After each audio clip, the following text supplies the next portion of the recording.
नमस्कार साथियों, मैं विकास शर्मा आप सभी का स्वागत करता हूं इम्पेटस एकेडमी में। और हम पढ़ रहे थे वाइटल साइंस। और वाइटल साइंस में हमने देखा है दो वाइटल्स के बारे में हमने स्टडी कर ली है ऑलरेडी। और उन दो वाइटल साइंस की अगर हम बात करें तो वो दो कौन कौन से थे बेटा। सबसे पहला हमने पढ़ा था टेम्परेचर है जी, और दूसरा हमने क्या पढ़ लिया है, पल्स के बारे में ऑलरेडी डिस्कशन कर लिया है। आज हम जो डिस्कशन करेंगे वो किसके बारे में करेंगे, वो हम डिस्कशन करेंगे रेस्पिरेशन के बारे में। देन उसके बाद में क्या पढ़ेंगे उसके बाद में हम पढ़ेंगे ब्लड प्रेशर को, और बिल्कुल हम पेन के बारे में भी पढ़ेंगे, और हम SpO2 लेवल जो है ऑक्सीजन सैचुरेशन उसके बारे में भी पढ़ेंगे। चलिएगा, हम आज जो पढ़ने वाले हैं वो क्या पढ़ने वाले हैं, वो हम पढ़ने वाले हैं डियर रेस्पिरेशन। क्या पढ़ने वाले हैं? Today will be discussion about the respiration.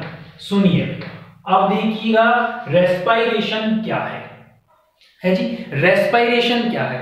Respiration एक ऐसा प्रोसेस है, कैसा प्रोसेस है, जिसके अंदर पर्सन क्या करता है, इंस्पिरेशन करता है और एक्सपायरेशन करता है। क्या है भैया?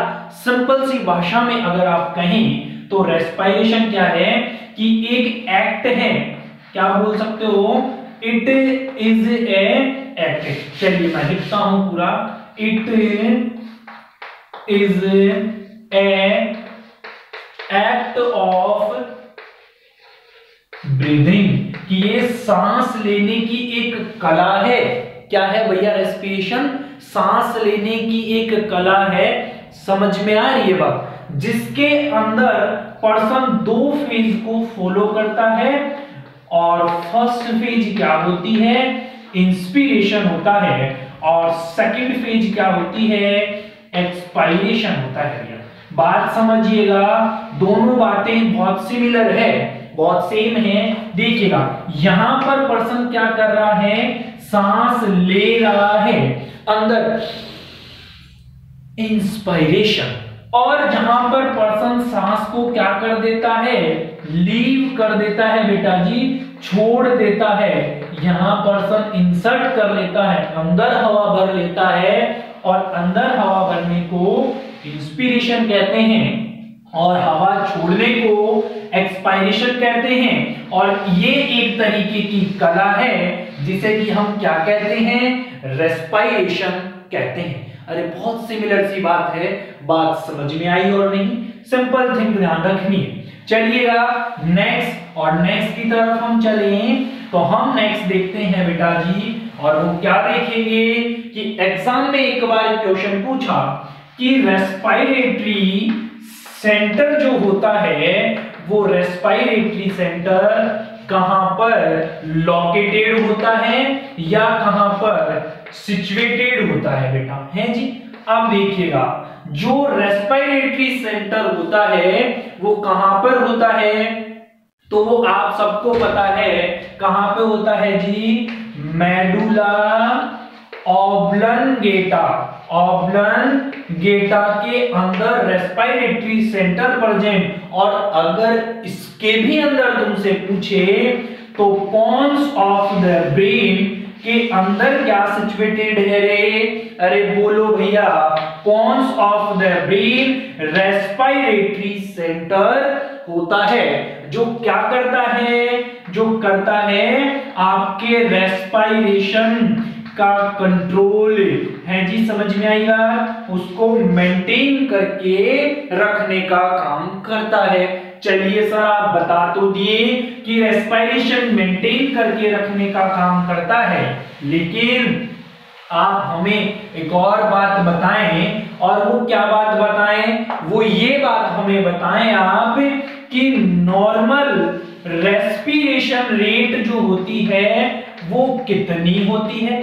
समझ रहे हैं मेरी बात को? तो नॉर्मल रेस्पिरेशन रेट कितनी होती है, 12 से लेकर 20 ब्रीथ पर मिनट होती है। कितनी होती है जी बेटा? 12 to 20 मिनट्स होती है। डियर फ्यूचर नर्सिंग ऑफिसर्स, आप सब आने वाले टाइम के master blaster future nursing officers हैं। आप लोगों को ये बात दिमाग में फिट करनी है कि नॉर्मल रेस्पिरेशन ये है। तो सर आप ये बताएं कि अगर रेस्पिरेशन लेस देन 12 हो गई है तो उसे क्या कहूं, और अगर रेस्पिरेशन मोर देन 20 तो नॉर्मल है, और अगर 24 से ज्यादा और यहां कितना बोलूं कि 10 से कम हो गई है तो मैं इस टर्म को क्या बोलूं सर, और इसको क्या बोलूं। तो डियर स्टूडेंट्स, हमें क्या बोलना है कि हम रेस्पिरेशन के लिए क्या टर्म यूज लेते हैं, हम रेस्पिरेशन के लिए पीनिया यूज में लेते हैं। तो अगर रेस्पिरेशन कम हुआ तो हम क्या बोलेंगे, ब्रेडीपीनिया, और अगर रेस्पिरेशन बढ़ा तो हम क्या बोलेंगे, हम बोलेंगे बेटा टेकीपीनिया।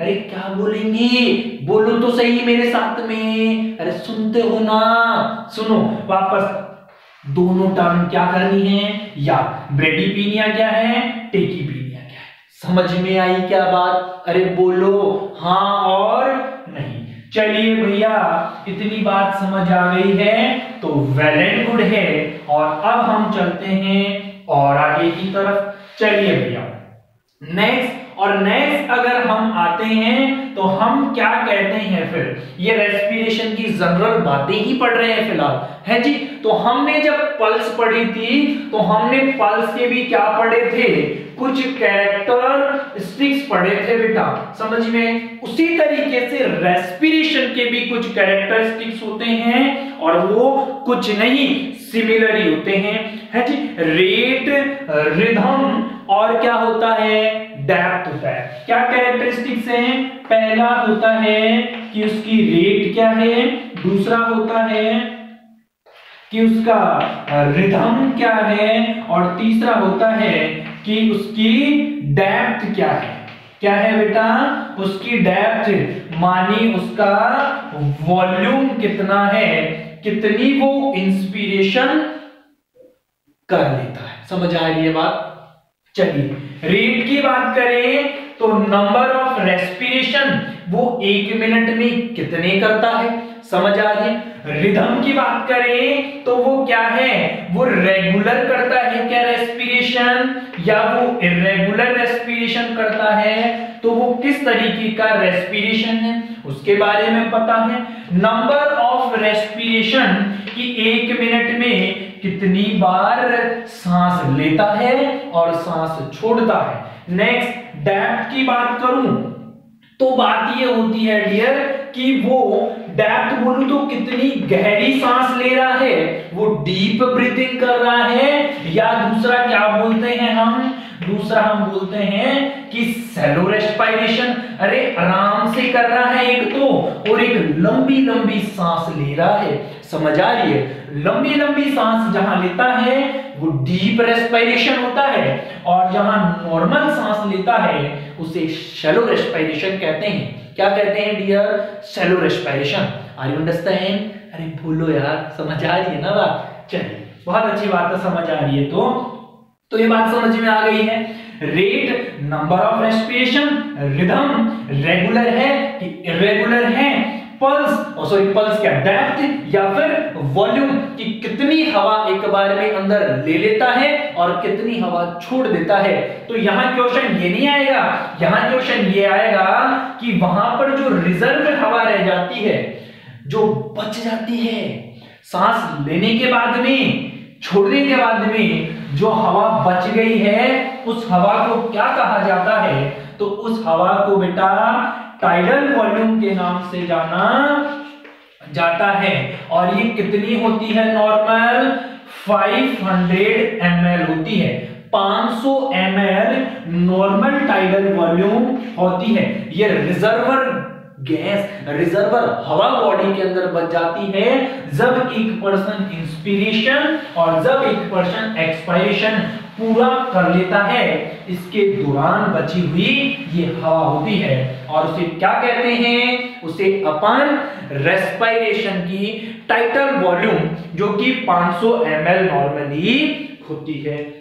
भैया बात समझ आ रही है और नहीं आ रही, बताइएगा। सिंपल सिंपल थिंग बता रहा हूं, इससे ज्यादा सिंपल कुछ हो नहीं सकता है। बात समझ आई क्या? अरे बोलो हाँ और नहीं।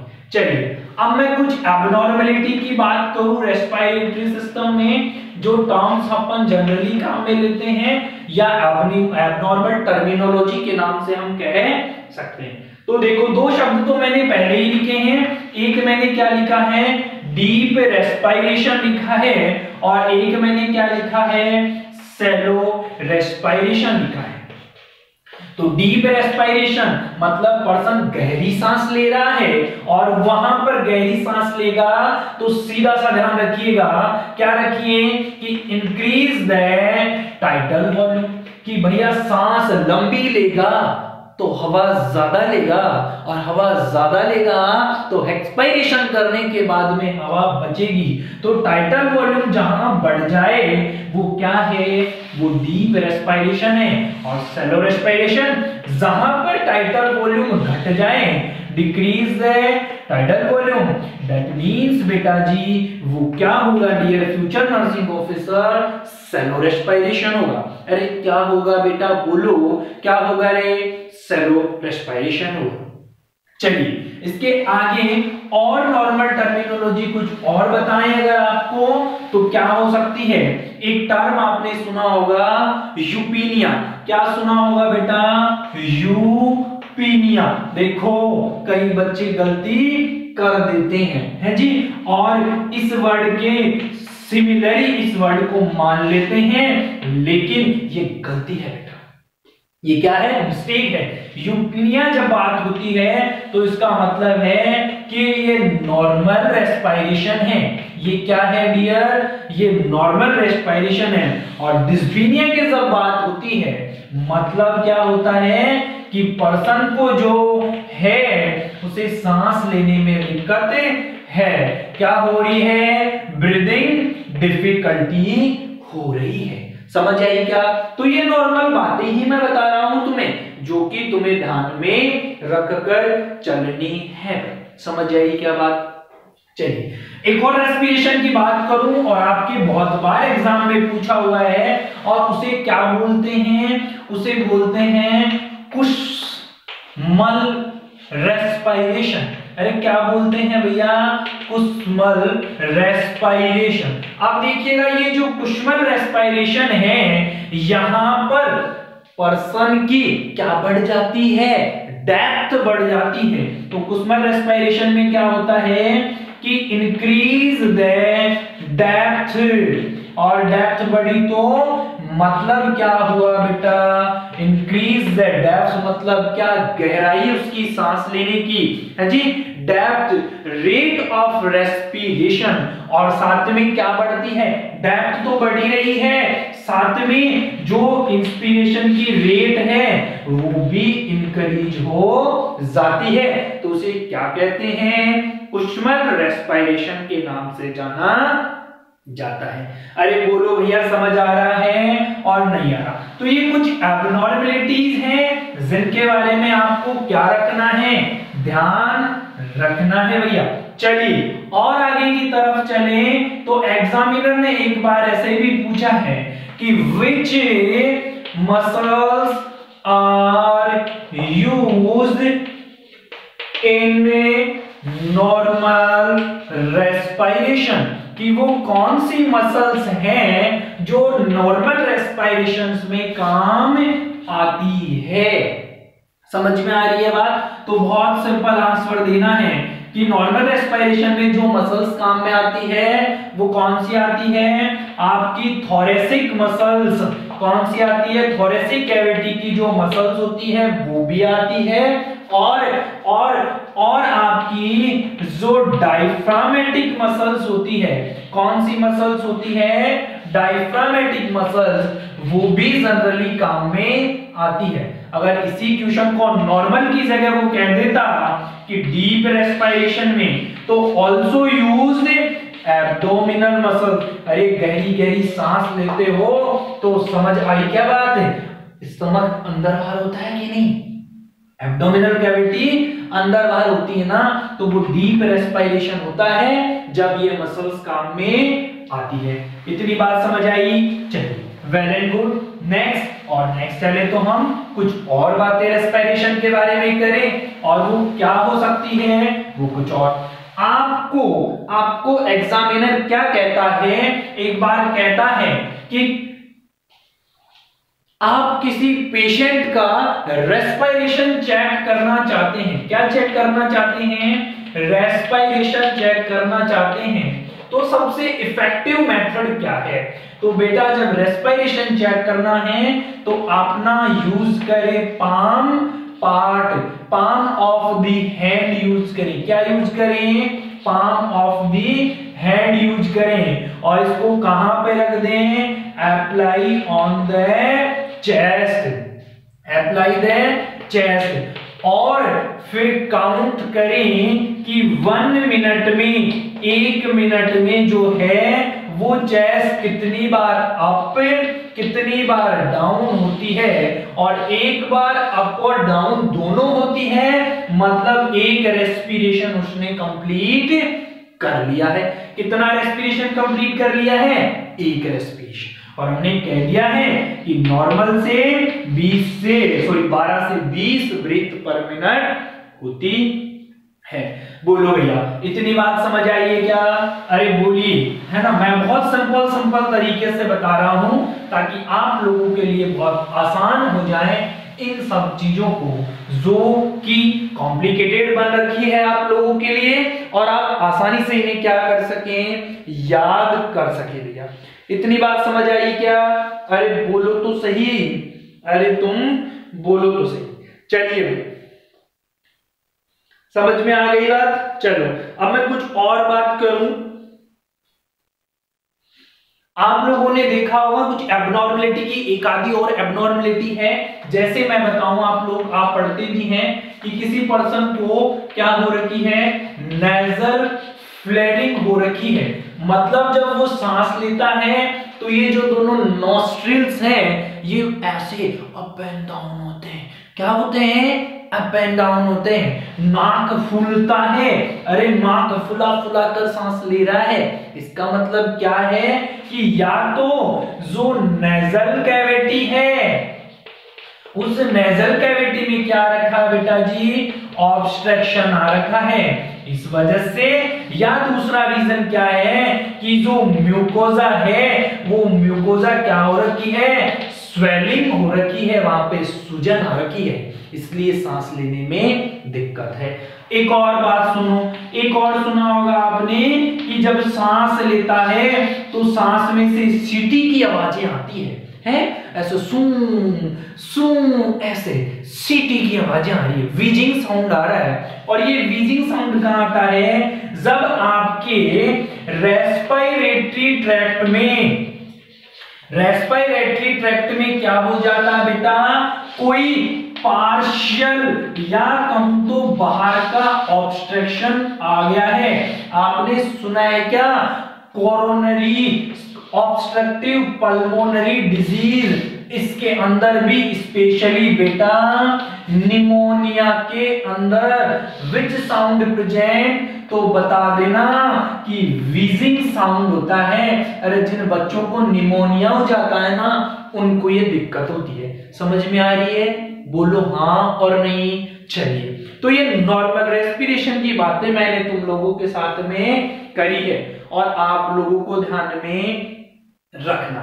एक लास्ट टर्मिनोलॉजी और जो भी आप ध्यान रखिएगा वो तो शब्द से ही पता चल जाएगी। जैसे मैंने बोला गैप रेस्पिरेशन, क्या होता है भाई? Gap respiration. अब ये गैप रेस्पिरेशन, अब भाई सीधी बात है, सांस ले रहा है और सांस लेने के बीच में गैप थोड़ा ज्यादा है, तो उसे क्या बोलते हैं? गैप रेस्पिरेशन के नाम से जाना जाता है। ठीक है भाई, सांस लिया बहुत लंबा सा, ऐसा कब होता है?